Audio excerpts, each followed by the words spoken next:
This is the only Mac Mini guide that you need to watch. Trust me, I can say that because I've watched loads of them and this is definitely the best one. Although that is just my opinion, but I'm right. I think it's fair to say that the Mac Mini is the most non-interesting Mac you can buy. I mean, look at it.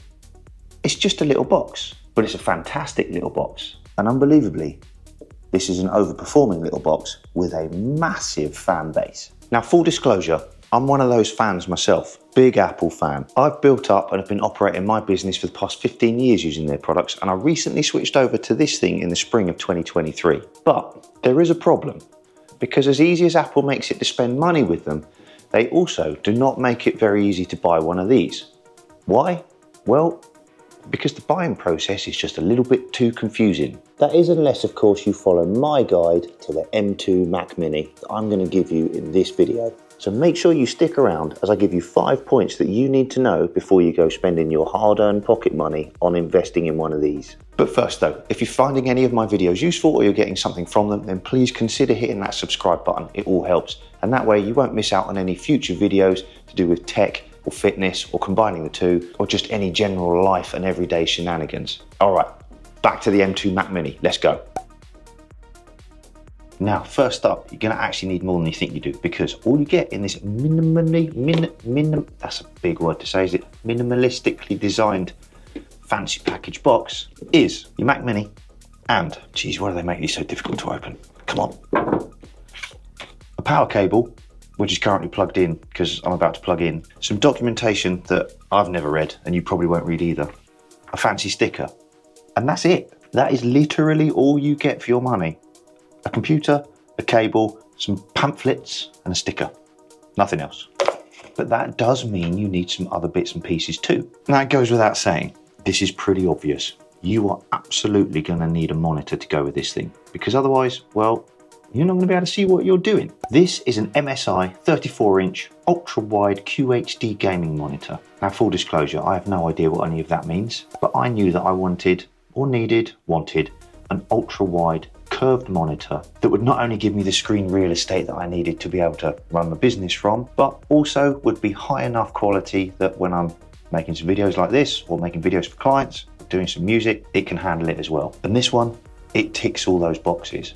Plus, it's extremely good value for what it is too. Now, if you're interested in my full entire desk setup, make sure to subscribe so you don't miss out on my upcoming video where I'm going to run through all the bits and pieces that I use on the day-to-day, how I've got it laid out, and my thoughts and thinkings on how actually I need to improve it, or I want to improve it, because it's just not quite flowing properly for me yet. Okay, now you're also going to need a keyboard too. Now me, I use the Apple Magic keyboard with the Touch ID. Yes, I know it's expensive, but it fits with the style and the look that I was trying to go for. Plus, because my Mac's hardwired into the broadband here, I can't use my Apple Watch to unlock it. You need to have Wi-Fi switched on, and you turn Wi-Fi off to hardwire into the broadband. That was a long way of saying I can't use my Apple Watch to unlock it because it's hardwired in. So the Touch ID on my keyboard, that's what I wanted for ease and convenience to just quickly unlock. Along with the keyboard, you're also going to need a mouse. And again, I went for the Apple Magic mouse because, well, I like it, and plus it does what I need it to do.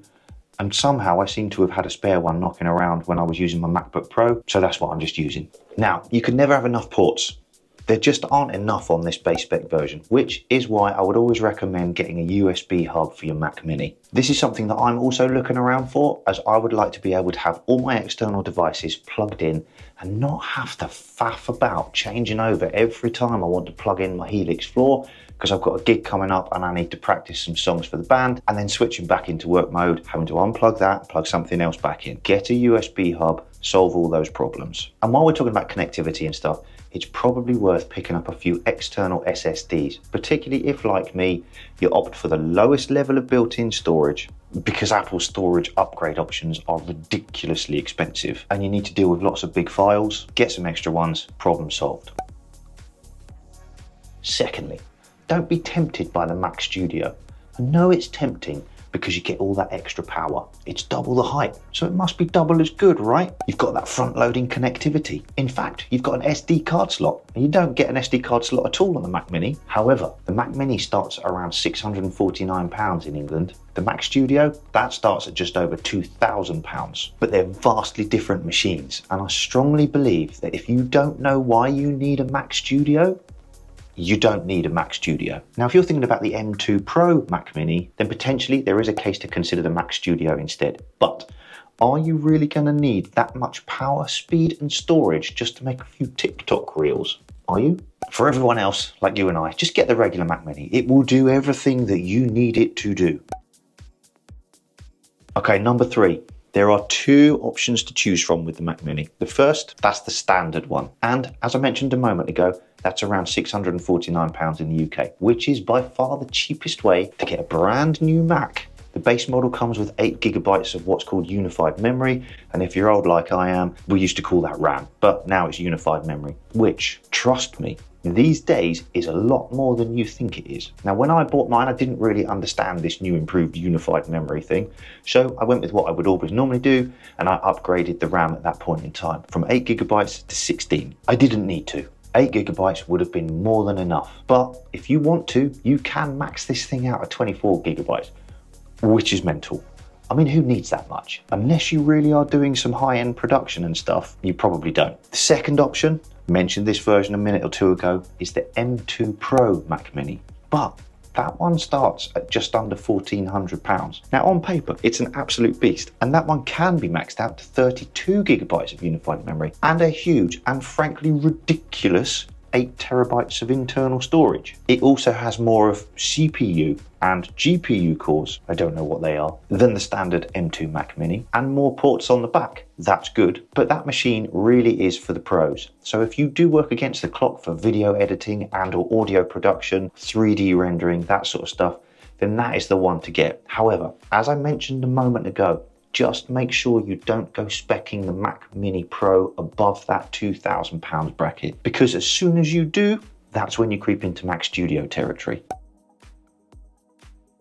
Okay, Bluetooth problems.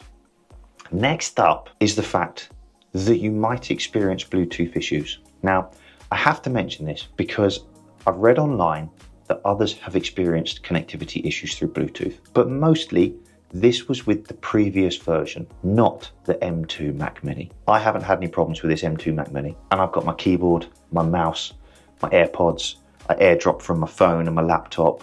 Not a problem. It's not even blinked an eyelid, but it would be remiss of me not to mention it just in case.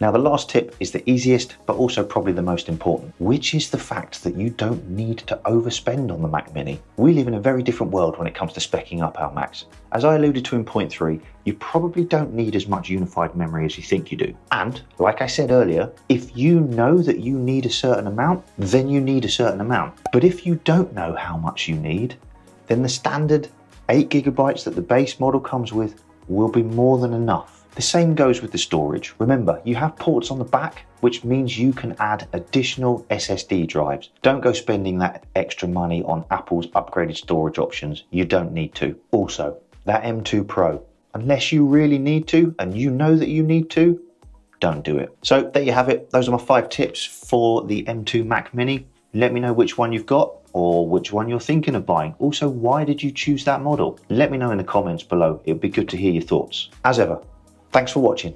I'll see you in the next one.